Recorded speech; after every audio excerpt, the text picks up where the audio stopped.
So movie yetu nzuri inaanza kumuona jamaa fulani aitwa Caesar hapa akiwa anajitamba kwamba yeye ndo mfalme na yeye ndo kiongozi mkubwa wa hili jiji hapa la Lagos, lakini ghafla wale wapambe wake kabidi wakimbie baada ya kumuona mchizi fulani ambaye anaitwa Idrisa the Great. Yani huyu ndo jambazi kuu, mtu ambaye anaogopeka sana hapa Lagos, lakini Caesar alikuwa akijigamba na kujitamba. Alipofika huyu, wengine wote wakaondoka. Kwa jamaa kaja akamwambia, nasikia unajiita wewe ndo king, eti kwamba wewe ndo mfalme. Ambia hamna boss bwana, ni majigambo tu. Nani asiyejua kwamba wewe ndo mtawala, wewe ndo simba dume hapa. Kwa zilikuwa mbwembo tu. Akaambia okay, yote 9-10 naomba uniambie kamishna wale yuko wapi? Mimi sijui, sijamuona. Akasema mpigeni. Wakamdunda pale ngumi kadhaa. Akasema basi nasema yupo huku. Ikabidi aonyeshe ambapo yupo kamishna wale. Kwa jamaa kaingia mpaka chooni ambapo kamishna wale alikuwa amejificha. Caesar ndo aliyomuonyesha. Kwa akafika akamwambia, hivyo mzee, nimekwambia mara ngapi naitaka ile ardhi? Mbona nzidi kupoteza muda? Akambia mambo mengi, sio kwamba nashindwa kukupatia kwa wakati. Kuna mafomu ya kusaini, sijui hati miliki. Akamwambia mzee, wakati na kuweka kwenye hii nafasi ya kuwa kamishna, sikuleta kisingizio hata kimoja, lakini wewe kukuambia swala ardhi tu unaleta kizingizio. Kila siku unaleta kisa kipya. Sasa ngoja nikwambie, nakupa muda mchache tu. Next time nikija nakwambia hivi uje na hati miliki, unless otherwise, la si hivyo takuangamiza na wewe. Akatoka. Kiachana na kule kwa bwana Idris, tunakuja huku kwa madam fulani hivi anaitwa Kaima, akiwa ametoka masomoni huko nje ya nchi. Kwa kafika hapa kwenye kituo fulani cha watoto yatima. Alipofika tu watoto kibao wakamkimbilia na kumfurahia. Inaonekana ni mtu fulani ambaye ana roho nzuri na alikuwa akileta misaada mara kwa mara, ndio watoto wanafurahi kumuona. Na kweli bwana alipofika akafungua gari, akachukua vizawadi, biskuti nini na baadhi ya mahitaji muhimu kwa watoto akawapatia. Kisha baada ya hapo akawa anaamua kuelekea huko ndani. Wakati anaingia anakutana na shangazi yake anaitwa Auntie Uche. Shangazi Uche akamkumbatia, akafurahi kweli, akamwambia jamani, kuna sponsor wengi lakini wewe umeonyesha moyo wa tofauti, unajali sana watoto wao. Sina kingine cha kukuambia, lakini jamani nakushukuru, Mungu akubariki kwa moyo wako mzuri na upendo unaonyesha. Akamwambia basi ameisha, hebu twende ndani tukaongee basi, maana ukianza hapa utaamaliza. Basi wakatoka. Kuingia ndani anampa fomu fulani hivi ambayo inaonyesha ni takwa la serikali, wanahitaji ardhi. Akashangaa, hii ardhi ni ya kwako, serikali inaitaka kivipi? Anasema ndio hivyo, mimi hata sijui na wanataka niondoke haraka iwezekanavyo. Akamwambia hii ardhi kakuachia mume wako na hapo unachofanya ni kitu kizuri. So serikali haina mamlaka yoyote ya kukutoa kwenye hii ardhi, labda kama ingekuwa inafanya vitu vya ajabu au vitu vya uhalifu, lakini unafanya vitu vizuri. Kwa sidhani kama hii ni sahihi. Akamwambia ndio hivyo wanalazimisha. Akamwambia nikwambia aunti, hakuna mtu ambaye anaweza kupola ardhi hii kutoka kwako, sawa? Basi akamtia moyo shangazi yake, na jioni alipofika kabidi atumie akawa online anajaribu kufuatilia kesi nini. Mzee wake akaja akamwambia, mwanangu, mbona usiku umetulia hapa hata ulali? Akamwambia kuna kesi ya Auntie Uche hapa anaifuatilia kutokana na eti serikali inataka ipore ardhi yake. Akamwambia mwanangu, umefika hapa hata hujamaliza muda mrefu unaanza kupambania kesi. Hebu achana na hizo kesi mwanangu, pumzika, nitatafutia mwanasheria. Akamwambia baba, hakuna mwanasheria ambaye anaweza kumpambania shangazi kama ambavyo nitaweza mimi, kwa sababu yeye amekuwa kama mama hivi. Toka mama yangu amefariki yeye ndo amekuwa akinisimamia. Mzee akaona mtoto kalilia wembe, ngoja nimpe. Anambia haya wewe fanya, ila ukiona anakuzidi maji anazidi unga, tulia mwanangu, mimi nitafix kila kitu. Akamwambia okay baba, asante. Okay, ikaisha hivyo. Bwana kumekucha. Bwana Idris kutokana na purukushani au ahadi za uongo za bwana wale, kamishna wale, kabidi aende mwenyewe kwenye kile kituo. Na alipofika pale majambazi wake akamleta huyu madam Uche hapa. Nikamwambia mama, si nimekupa muda uevacate, yani uhame hapa. Kwa nini unakuwa mbishi? Serikali imekupa imekupa muongozo kwamba unatakiwa kuondoka hapa. Mbona unakaza sana wewe bi mkubwa? Akamwambia jamani, hii ardhi ni ya kwangu, aliniachia mume wangu, sina pa kwenda. Na leo watoto hapa nitawapeleka wapi? Akamwambia bwana, mimi sio mtu wa kutiatia huruma. Akapiga magoti, jamani tafadhali usio na roho ngumu kiasi hicho mkaka. Jamani alikapiga magoti. Akamwambia sikia wewe bi mkubwa, mimi sichekeshi hapa. Hii ardhi naitaka haraka iwezekanavyo. Hii ardhi ya muhimu. Sasa kwa nini ardhi hii? Mbona unaingangania hii? Kama una pesa si ununue zingine. Mara ghafla kaja Kaima akamuinua shangazi yake. Vipi? Wewe una shida gani? Mbona unaonea sana wanawake? Kama una nguvu si ungepigana na mwenzio huko. Yaani unajifanya una misuli kumbe afu unaonea wanawake. Jamaa akavuona, unasemaje wewe? Akavua miwani. Uniambia nini? Akamwambia sasa ngoja nikwambie. Wanaume wenzako wapo huko kupigana nao. Wewe unakuja unamuonea mwanamke huyu mjane. Ujasiri wewe unapata wapi? Akamwambia wewe mbona unaongea na bosi wetu vibaya? Akamwambia bosi wenu ni mdhaifu. Kuonea wanawake ni ishara ya udhaifu kwa mwanaume. Akamwambia hivyo unanijua vizuri mimi? Akamwambia wewe ndio unatakiwa unijue mimi vizuri. Jamaa akanshangaa. Nikujue vizuri wewe. Mdada ni mgeni amjui Idrisa kwamba ndo mbabe. Akamwambia okay. Jamaa ameamua tu kupandisha mkono aguse bega. Dada kashtuka akamwambia kwa mimi ndo nikuogope wewe. Yaani hata sijanyanyua ngumi umeshaanza kuchanganyikiwa unaogopa. Akamwambia kama unataka kunipige nipige Yesu naweza nipige. Akamwambia hapana, mimi huwa sipigi wanawake, mwanamke apigi kwa ngumi, lakini kuna namna ya kukuadhibu na nitakuadhibu. Sasa nakwambia hivi wewe mkubwa, hii ni mara ya mwisho. Nikija wakati mwingine hii ardhi naitaka. Akamwambia sasa ardhi yako au inaitaka ni serikali? Mbona sikuelewi? Jamaa ikabidi apande gari aondoke. Akamwambia shangazi, wamekudhuru, wamekufanya chochote? Akamwambia hapana binti yangu, hawajanifanya chochote. Lakini mwanangu umekosea, yule unamjua vizuri kweli? Yule anaitwa Idrisa the Great, yani yeye ndo mbabe wa hili jiji hapa. Watu wanamuogopa, ni jambazi sugu. Polisi wanamuogopa, serikali inamuogopa. Anaua watu na matukio ya kutisha. Inabidi aogope kidogo, akaondoka kwenda kwa babake, naye anamwambia hivyo hivyo. Mwanangu kuna vitu vya kugusa, ila sio bwana Idrisa.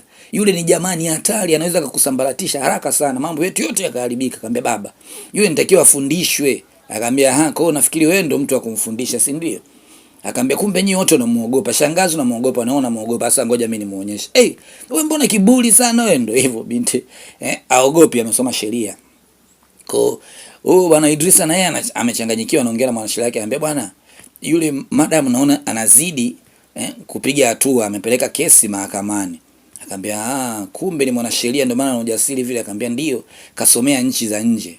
Akamwambia okay, wapatie pesa, tutumie mbinu ya pesa.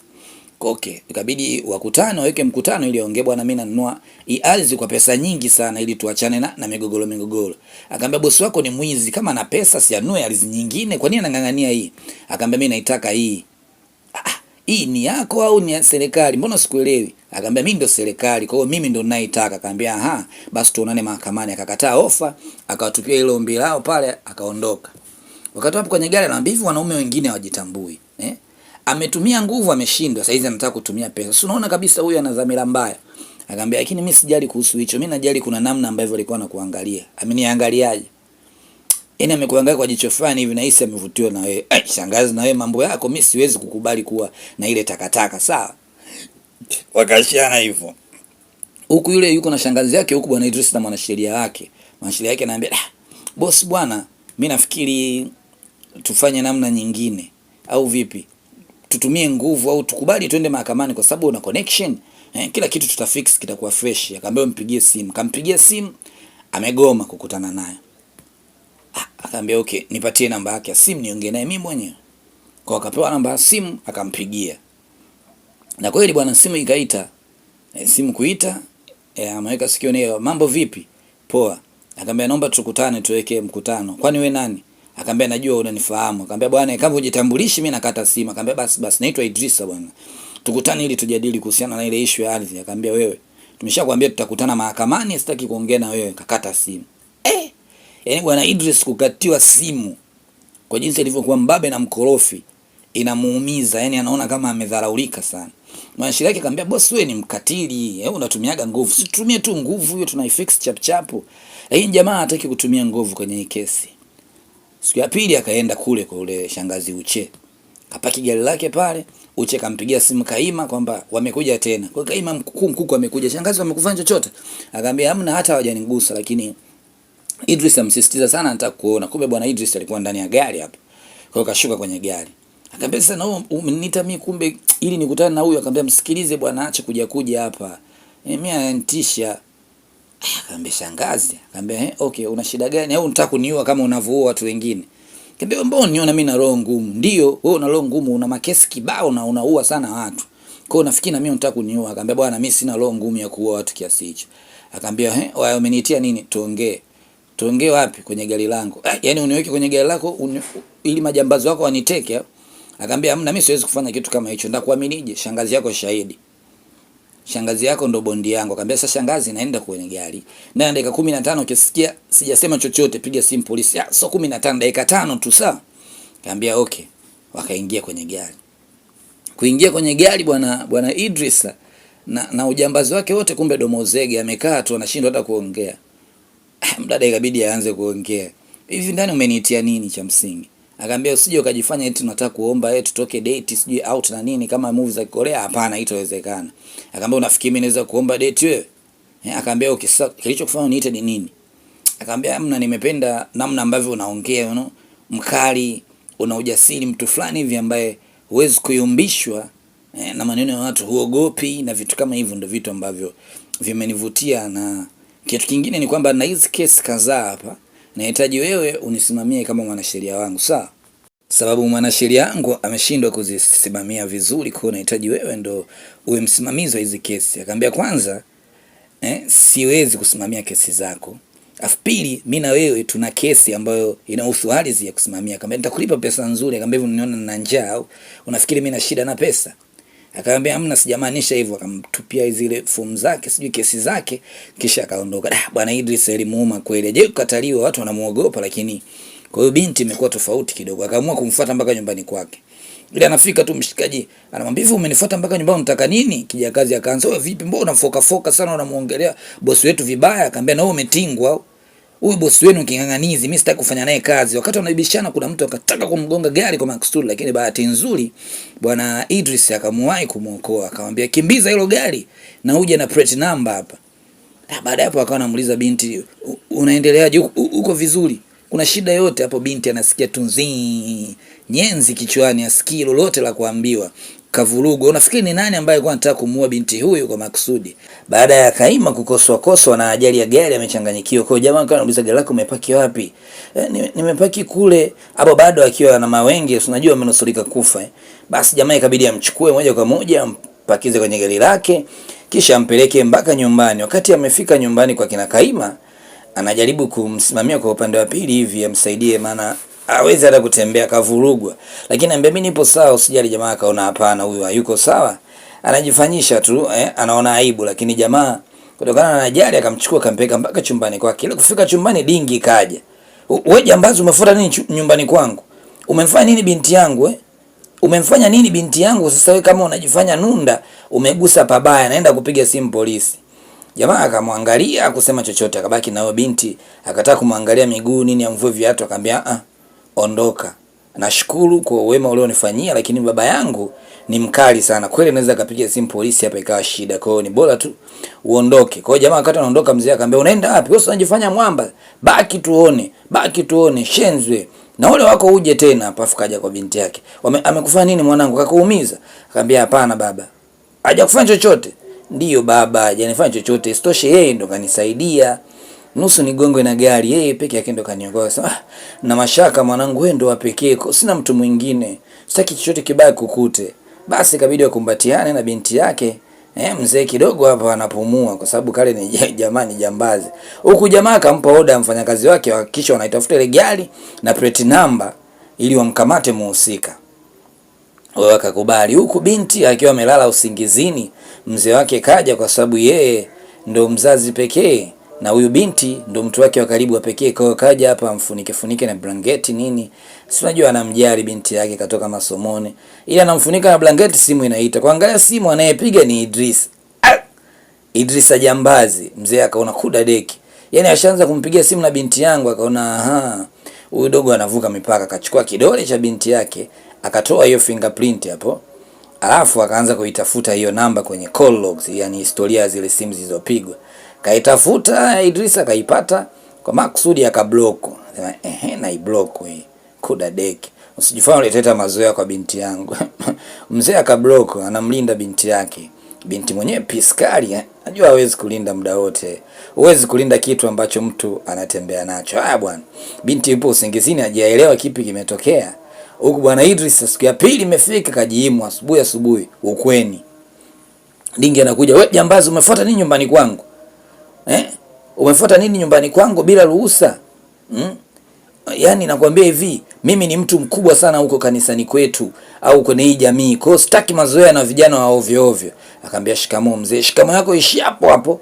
Sitaki shikamoo ya kijana mpumbavu pumbavu. Akamwambia mzee, bwana sitaki no, mimi nimemfuata binti yako. Tena ndio ishi hapo hapo, binti yangu aruhusiwi kuwa na vijana majambazi na vibaka kama wewe. Akamwambia dingi, nimekuvumilia toka jana sijasema chochote. Naona unavuka mipaka sasa, nitakuamshia popo ujue. Mara binti huyo kaja.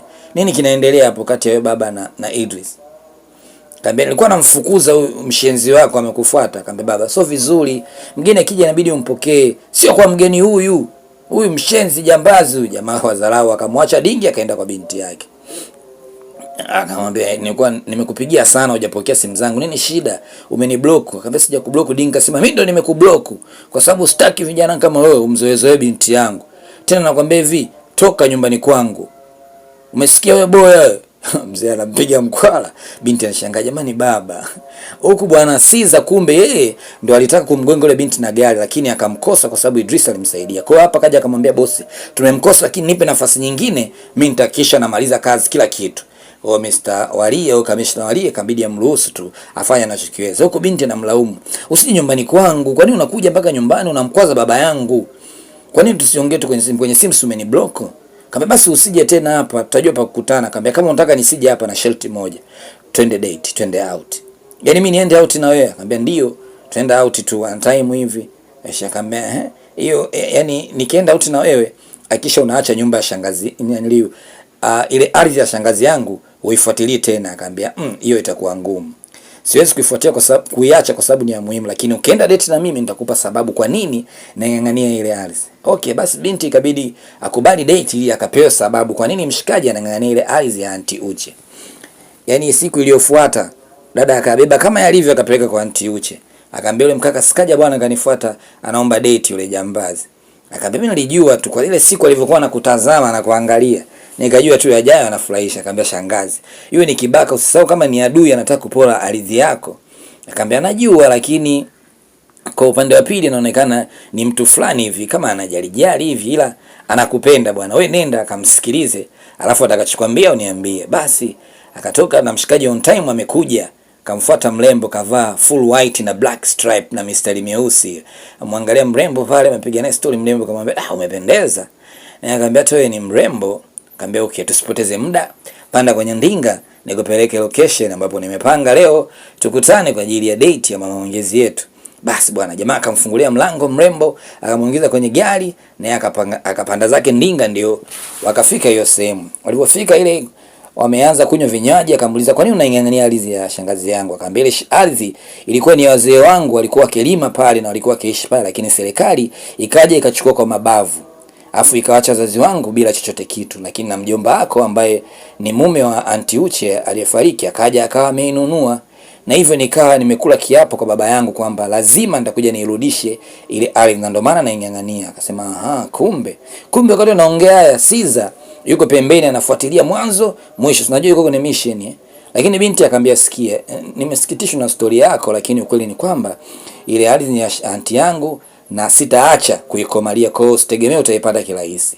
Jamaa akamwambia okay, achana masuala ya ardhi, hebu tuendelee kuenjoy date. Baada ya kutoka pale akamleta nyumbani kwake, wakatulia, wakabadilishana mawazo, wakapiga story moja mbili tatu. Binti akamwambia inaonekana una nyumba nzuri, una moyo safi, lakini sijui matokeo ya ujambazi yanatokaje, yani yanatokea wapi? Akamwambia nimepitia maisha magumu nikiwa utotoni, nimekuwa nikiusaka utajiri kwa muda mrefu, ndio maana nimejikuta nikiingia kwenye shutuma na matatizo mbalimbali, lakini hiyo sio kesi ibadilishi mimi ni nani. Okay, binti akamwambia okay, yaliyopita yashapita, hebu nitambulishe nyumba yako. Akamwambia huko ndio jikoni, kuna majiko mawili. Akamwambia okay, kwa jiko la kwanza ni ile na la pili ni ile. Akamwambia na huku, akamwambia huko nenda tu kama unataka kuangalia, upo huru kufanya chochote hapa nyumbani kwako. Anarudi nyumbani dingi kama indi. Nilikwambia hivi usiambatane na yule kijana. Akamwambia baba, huwezi kunipangia mimi nani niambatane naye nani siambatane naye. Yule jambazi mhalifu binti yangu, mbona uelewi? Nikwambie mara ngapi? Yule ni mtu mbaya. Akamwambia baba, anahitaji chance, anaweza akabadilika. Pumbavu, akabadilika.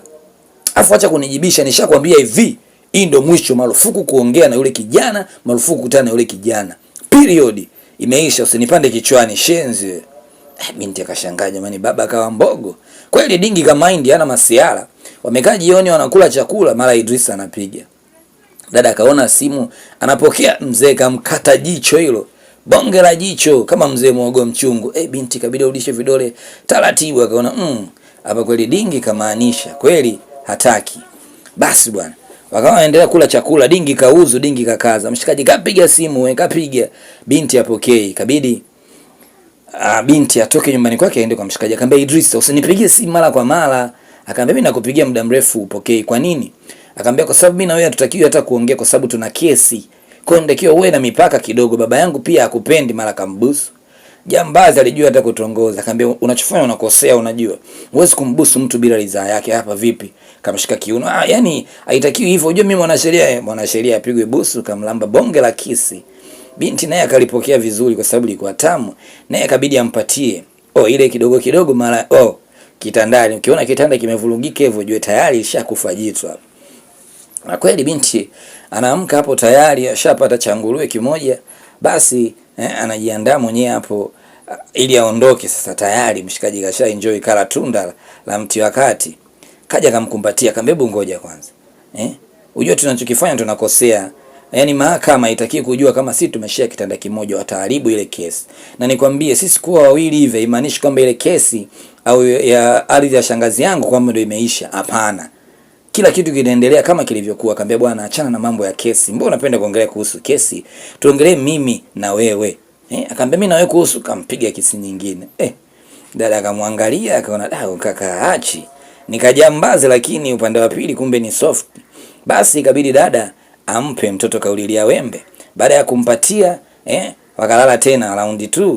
Kwa binti akamwambia bwana, unaonekana ni mtu mzuri tofauti na nilivyokufikiria, lakini mimi siwezi kuwa na wewe au tuwezi kusonga mbele mpaka uache ujambazi. Akamwambia sasa niache nifanye nini? Fanya biashara yoyote halali. Akamwambia unataka nianze lini? Yaani jamaa yuko simple and fresh, kanyooka. Binti akawa anashangaa. Sikuforce lakini nitakiwa na wewe mwenyewe uamue. Akamwambia mimi nipo tayari kufanya chochote kama hicho ndo unachotaka. Binti akamwambia jamani, nimekupenda bure wewe mkaka. Akampatia tena na kinywaji kingine hicho juice ya bamia. Basi bwana jamaa kweli kamsikiza mawazo ya binti, hataki ujinga, kawaita vijakazi wake wale majambazi zake. Akamwambia bwana, mimi nimewaita leo hapa. Nataka kuambia kwamba kuanzia leo ndio mwisho wa kazi za ujambazi, na hivyo tutakuwa tunafanya kazi halali. Kwa hiyo tutakuwa tunaingiza pesa halali. Washikaji washangaa, bosi imekuaje tena nguvu ya chupi mpaka anaacha kazi za msingi, kazi za wanaume. Baada ya hapo kutoka kwa majambazi wake akamfuata mzee baba mkwe. Kampa mkono kwamba mimi nipo tayari kubadilika. Dingi kamwangalia kwa jicho la usuda, lakini akakubali kumpatia mkono. Afa akamwambia binti akamwelezea bwana, Idris amekubali kubadilika kwa ajabu yangu, atakuja kuwa mtu mzuri sana mzee wangu. Akamwambia ni kweli anaongea binti yangu? Mzee jamaa anasema ndio, mimi nipo tayari kufanya chochote kwa ajili ya binti yako, nampenda sana. Mzee akasema sasa wewe maneno yavunji mfupa. Mimi ninachokitaka ni kitu kimoja tu, nithibitishie kwamba kweli unampenda binti yangu na kweli umeacha ujambazi, sawa? Jamaa akamwambia hilo sawa mzee, halina shida. Basi mzee baada ya kusema hivyo jamaa akawa anatoka na wauni wake. Wakamwambia boss bwana, sisi tuna appreciate wewe kuwa na madam, tunafurahi kuwa karibu na madam, lakini mimi nafikiri hilo swala la kuacha kazi na kuwa ngumu. Akamwambia hamna, sijamaanisha muache kabisa, nyie pigeni kazi zenu kimya kimya, kwa sababu yule mwanasheria sitaki ajue chochote. Kwa wauni wakakubali. Wakati huo penzi limekuwa mubashara, penzi limepanda kilo, penzi limekuwa zito kilo 150, vicheko vingi, mambo ya kula, vinywaji, mvinyo nini, wanaenjoy, wanakula bata, penzi lao limeanza kushamili. Na jamaa huni imeanza kumtoka kabisa mpaka anaenda kwenye vitu vya watoto yatima, anawafundisha watoto kuimba sijui if you happy and no hit clap your hands. Hivyo ndo anaimba vinyimbo, anapiga makofi na nini. Mpaka Auntie Uche anashangaa, jamani, kweli mapenzi ni kitu cha ajabu, hakuna mkate mgumu mbele ya chai. Kweli mwamba kabadilika. Na baada ya hapo akakutana na Auntie Uche, akamwambia bwana Alice, mimi nimekuachia, sitoitaka tena. Mpaka Auntie Uche akawa analia, jamani, Mungu amekupatia nini wewe? Nashukuru kwa moyo wako na kwa wema ambao umenionyesha. Jamaa hivyo kamkubali mrembo, kakubali ku give up, kuacha kila kitu chake kwa ajili ya upiskari. Kaima wapo ndani wanacheza pool table na nini. Kiufupi penzi lao ni zuri. Wakati huu jamaa anampa taarifa bosi Walidi bwana Siza. Akamwambia juzi bwana kwenye Bar France nimemwona yule mshikaji yuko na pisi yake. Yaani kanyongonyea, sio Idris tunayemjua. Kwa hiyo nimepata pointi. Udhaifu wake yule ni demu wake. Kwa hiyo namaanisha tumuangamize demu wake. Akamwambia basi fanya sasa, mpaka uniite mimi, mpaka uniambie. Akamwambia nitaka ruhusa yako tu. Akamwambia fanya. Shakwambia fanya. Kwa hiyo Caesar akaruhusiwa kumdhuru yule binti. Huku bwana mkali Idris yuko na demu wake, anashangaa demu leo nuru imekosa, sura imekosa nuru. Kwa hiyo akamwambia baby, mbona unaonekana kama upo hivyo? Akamwambia na mimba. Jamaa alichanganyikiwa, lakini alifurahi. Yani alichanganyikiwa, lakini ikaambatana na furaha kwa jambazi kama yeye kutana na binti ambaye yuko tayari kukuzalia mtoto, kushikia mimba. Kwa alifurahi sana. Akamwambia basi tufanye mpango wa kuchumbiana, akamwambia mzee. Akamwambia okay, kwa sababu umesema mimi naenda kumwambia mzee.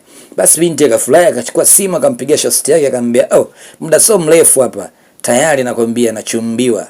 Maana mume wangu anataka nimwambie mzee wangu kwamba sasa hivi ni mjamzito, anataka kuchumbia. Kwa anafurahi, anabashasha, anaongea na simu huko, anaendesha gari. Kafika sehemu ya kunje kona hivi, kuna gari kumbe nyeupe ilikuwa inamvizia, tunamwambia timing ile imemgonga. Binti akajikuta kapata ajali. Huku mzee anapigiwa simu. Anapokea, yalo, tuongea na mzee wa Kaima. Ndio ndo mimi. Akamwambia binti yako kapata ajali. Mnasemaje? Kapata ajali wapi? Lini? Saa ngapi sasa? Hospitali gani yupo? Mzee akawa amevurugwa kinoma kusikia binti yake wa kipekee kapata ajali. Huku jamaa naye hajui hili wala lile, kaandaa kitanda vizuri, kaweka maua hapo yameandikwa I love you. Anasubiria bibi wake arudi, surprise. Tandika vizuri, mara auni wanakuja, wanapresha, kaambia bosi sijui tuanzie wapi. Nakwambia yani tumechanganyikiwa hapa unapotuona. Nini shida? Bosi bwana, yani madam kagongwa na gari kafariki. Mnasemaje? Kawakwida roba, msinitanie yani, msije mkanivuruga. Mnasemaje? Akamwambia ndio bwana, shemeji kagongwa na gari kafariki. Jamaa alitingwa, alichanganyikiwa kinoma, ikabidi atoke aende mpaka nyumbani kwao. Kweli anafika hapo anakuta mzee analia katingwa, afu ana picha ya binti yake, yani picha ya marehemu iko mezani.